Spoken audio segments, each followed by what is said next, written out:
Russie-France en direct. Au micro, notre correspondant, Alexei Makarov. Toujours pas de Mistral.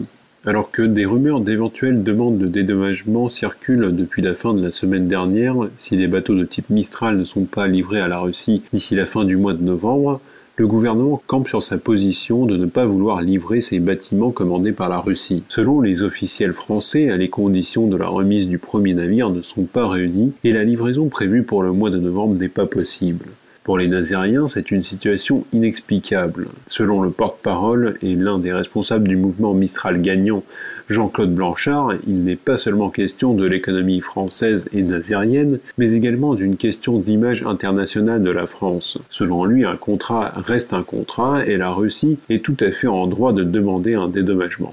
Quelle est votre position à vous, en tant que membre du collectif Mistral Gagnon, par rapport à cette décision de la France de ne pas livrer pour l'instant les Mistral à la Russie, même suite à l'ultimatum russe de faire des sanctions financières si les bateaux ne sont pas livrés d'ici 2 semaines? On peut encore regretter l'attitude des gouvernements français qui renoncent, qui ne tiennent pas sa parole et qui met la France en devoir de payer d'énormes pénalités. Vous pensez que la Russie est en droit de demander ces pénalités? Je pense que la Russie est tout à fait en droit de demander ces pénalités. Un contrat est un contrat. On sait très bien que si on ne respecte pas un contrat, les pénalités sont dues. Donc je trouve tout à fait justifié la demande de la Russie à ce niveau-là. Oui, tout à fait. Vous avez discuté avec le gouvernement français. Qu'est-ce qu'il vous en dit? Non, en tant que Mistral Gagnant, nous sommes une association locale. Nous n'avons malheureusement pas accès au gouvernement français. Nous avons diffusé des tracts sur place. Nous avons fait des tracts aux commerçants, aux ouvriers de Saint-Nazaire. Mais par contre, le gouvernement français se moque totalement de notre position à ce niveau-là.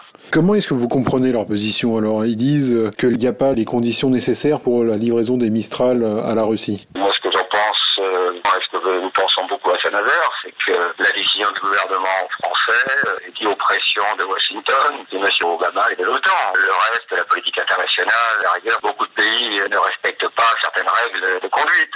C'est pas pour ça qu'on rompt les contrats avec eux. Vous, à Saint-Nazaire, vous pensez que finalement ils seront livrés, les bâtiments, ou pas? Nous pensons qu'ils seront livrés. Nous le souhaitons et je pense que la population nazérienne, les ouvriers des chantiers, les commerçants nazériens sont désireux que ces navires soient livrés. De plus, non seulement pour l'économie locale, mais pour le respect de la parole de la France à l'international, ce qui est important aussi. Vous pensez que cette valse du gouvernement de dire qu'on ne sait pas et de reporter l'échéance à plus longtemps, elle peut durer jusqu'à quand? Jusqu'à quand ça peut durer?